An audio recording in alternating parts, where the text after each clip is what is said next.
So I'm going to move on to speak about the United Kingdom Knee Osteotomy Registry.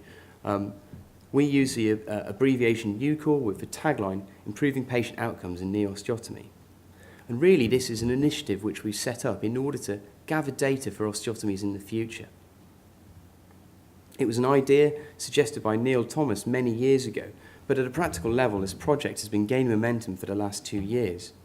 And it's a natural progression from the work that I've just presented previously. It became obvious that a national registry would be a far more sustainable way to gather future data and allow many different centres to collaborate towards a common goal. Now, when I first spoke about this project, we defined these simple short-term goals, which I'm very pleased to say have now all been satisfied. As a BOA Transitional Fellow in Cardiff, we were asked to submit improvement projects to the British Orthopaedic Association, and I was fortunate enough to be able to place this work under the umbrella of that. And the poster here was submitted at the Brighton conference. It's currently displayed on the stand outside, and it explains the processes and timeline which was necessary in order to establish a national registry, which, as you might imagine, isn't necessarily straightforward. And at times I surprised myself by what we were able to achieve.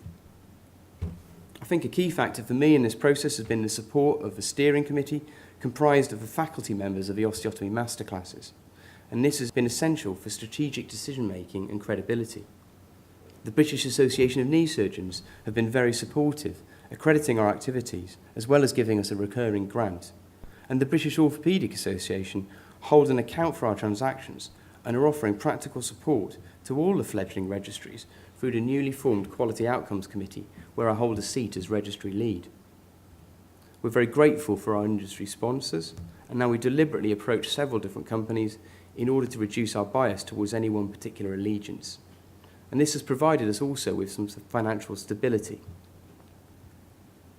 UKKOR has progressed from a concept in 2013 through development in 2014 to a point where we went live for beta testing in September and officially launched last November.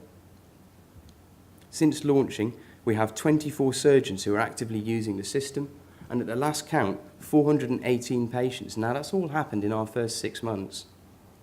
We've worked hard to produce this informative and engaging website with information for both surgeons and patients. And the website has been visited by more than 5,000 people since it's been live in the last 6 months. We authored this editorial, which was published as the first article this year in the Knee Journal.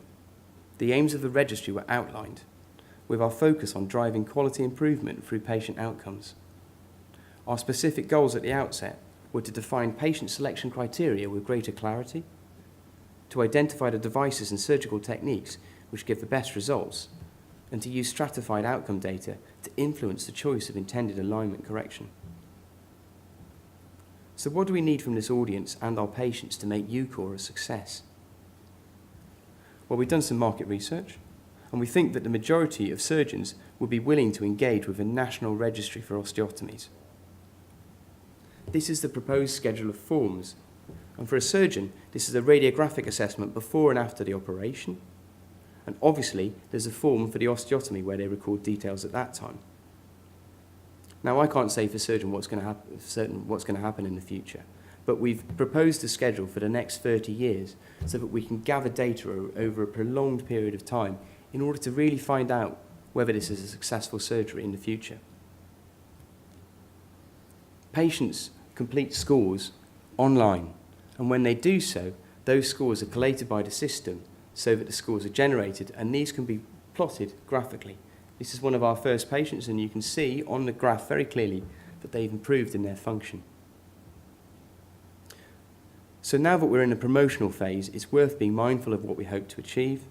Our midterm goals focus on the recruitment, and we're looking to engage both high and low volume osteotomy surgeons. So even if you only do very few osteotomies, we would still welcome your input. Now, we're thinking about how we can ensure good quality data and improve compliance, and to this aim we've tried to make this process as easy and transparent as possible. We've made videos which speak to both surgeons and patients through the website and embedded as links in emails. In the long term, we aim to publish using UKKOR data with messages designed to improve best practice by assimilation. We want recognition for all the surgeons who've taken their time to contribute to this process, and we've unanimously approved an inclusive publication policy, such that all manuscripts will be published and authored by the UKKOR Research Collaborative.